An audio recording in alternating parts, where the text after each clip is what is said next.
Assalamualaikum warahmatullahi wabarakatuh. Pemirsa, sahabat petani sawit, di sini saya akan memberikan ulasan eh, berbagai macam teknik cara yang banyak dilakukan untuk penanggulangan penyakit Ganoderma. Ini biasa terjadi pada tanaman kelapa sawit yang sudah masuk mulai generasi kedua. Jadi ini di hadapan saya adalah tanaman kebun kelapa sawit, dan di sampingnya ini adalah tanaman ubi kayu. Jadi dalam hal ini sebelumnya sudah ditanam tanaman kelapa sawit generasi kedua, tapi gagal tumpang sari. Bukan tumpang sari, artinya underplanting, sawit dalam sawit sistemnya, kemudian disisip. Particular ini mengalami kegagalan. Nah, bakal seperti inilah ke depannya sebelumnya. Jadi di sini penanggulangannya adalah dengan cara merubah siklus seperti tanaman padi. Biasa kalau kita nanam padi, satu siklus dia tanam padi, kemudian berbarengan semuanya nanam tanaman kacangan seperti kedelai ataupun tanaman kacang hijau. Tujuannya untuk agar supaya memukul siklus dari serangan WBC, wereng batang coklat.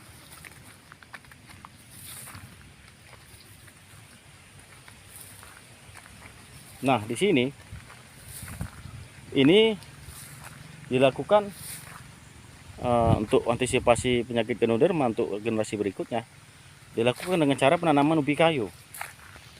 Ubi kayu ditanam, tujuannya agar supaya nanti harapannya patogen daripada jamur Ganoderma akan hilang dengan perlahan. Nah, sebelumnya tahapannya yang dilakukan adalah seperti biasa diciping. Setelah diciping, kemudian di batang bekas cipingan tadi akan ditimbun. Nah, makanya nggak kelihatan lagi, tidak kelihatan lagi batang-batang cipingan kelapa sawit seperti ini, pemirsa. Kemudian ditimbun, kemudian baru diolah tanah dengan cara diluku, baru tanaman ubi. Nah, karena ubi juga sekarang harganya juga mendukung, maka ini juga menjadi tidak memutus daripada pendapatan untuk lahan kita yang ada, kita alih fungsikan sementara. Jadi nanti bakalan ini sampai generasi kedua ditanam ubi, kemudian karena sudah kita katakan layak untuk ditanam sawit kembali agar serangannya Ganodermanya tidak ada, maka pada generasi berikutnya setelah kedua kali nanam ubi, maka dia akan dilakukan penanaman sawit. Nah, seperti ini tekniknya, pemirsa. Jadi berbagai macam cara dilakukan agar penyakit Ganoderma bisa diantisipasi. Nah, ini kita gunakan jarak 0,8 kali 0,7 meter, luasnya sampai 25 hektar.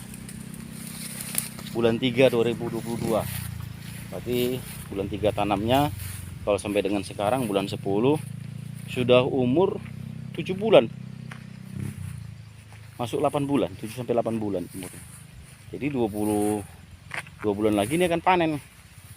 Jadi seperti ini, pemirsa, untuk penanganan penyakit Ganoderma yang dilakukan agar supaya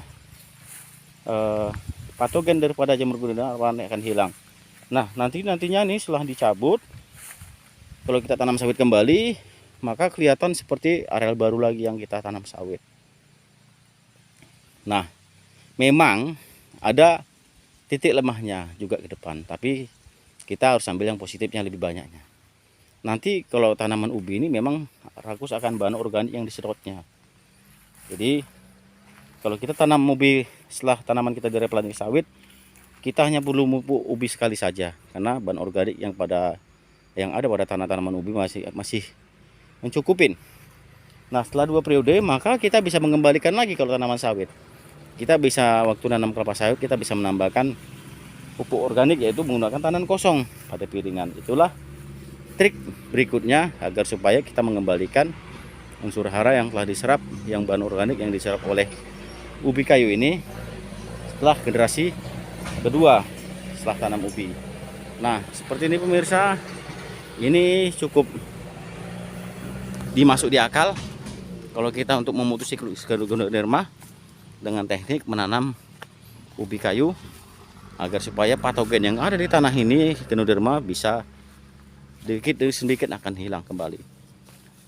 Nah, seperti ini bisa kita menjadikan ilmu bahwasanya sampai sekarang ini Ganoderma juga belum ada yang ditemukan obatnya apa. Tapi kalau kita tidak lakukan hal-hal yang bisa untuk kita ke depan menjadikan penemuan hal yang baik untuk tanaman sawit kita, maka kita tidak akan sukses dalam menanam sawit pada generasi periode kedua. Selain kita menggunakan bibit yang tahan terhadap jamur Ganoderma. Nah, inilah yang dilakukan penanaman ubi kayu untuk antisipasi penanaman untuk antisipasi serangan jamur Ganoderma pada ke depan ini akan ditanam sawit kembali. Mudah-mudahan ini bisa menjadi ilmu bagi kita semua. Terima kasih. Assalamualaikum warahmatullahi wabarakatuh.